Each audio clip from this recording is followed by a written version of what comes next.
दिवाळीचा दिवस, दारासमोर रांगोळी, दिव्यांची झळाळी आणि घराघरातून येणारा खमंग फराळाचा वास. मी लावण्या इथे उभी आहे, पण माझं मन मात्र पडावर उडालंय त्या जुन्या दिवसात जेव्हा माझी लोककला प्रसिद्ध झाली. ढोलकीचा ठेका, साड्यांची झगमगाट आणि रसिकांच्या टाळ्या शिट्ट्यात मिसळलेली माझी वळख. त्या तालात, त्या सुरात मी स्वतःला शोधलं आणि आरशात दिसले ती नवीन मी. गावच्या मातीचा गंध, भावनांचा ओघ सारे नृत्यात एकवटून आलं. त्या सुरात सुरू झाला माझा प्रवास आणि मग रंगमंचावर आली मस्ती. थोडं हास्य, थोडा नखरा आणि थोडं खट्याळपण. मराठी बाईचा ठसका, तिचं तेज, तिचं सौंदर्य साऱ्यांच्या दिलावर राज करू लागलं.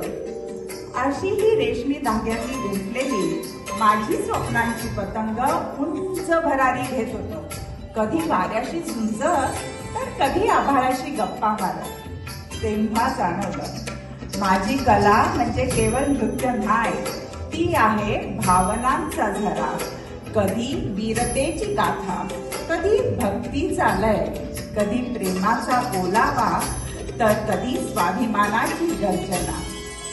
हीच आहे माझ्या आयुष्याचं सत्य आणि माझ्या अस्तित्वाचं प्रतीक ही.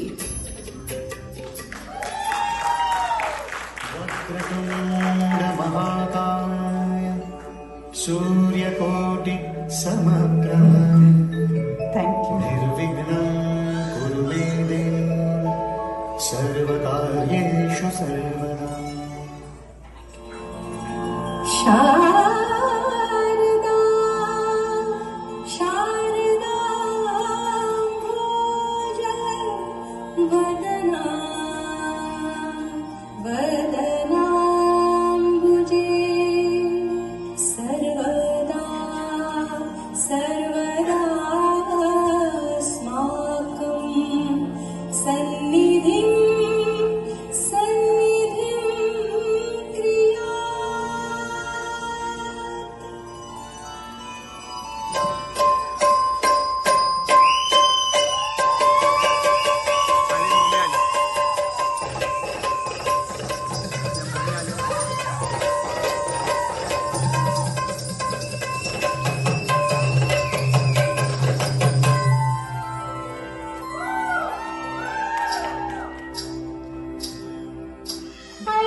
साताऱ्याला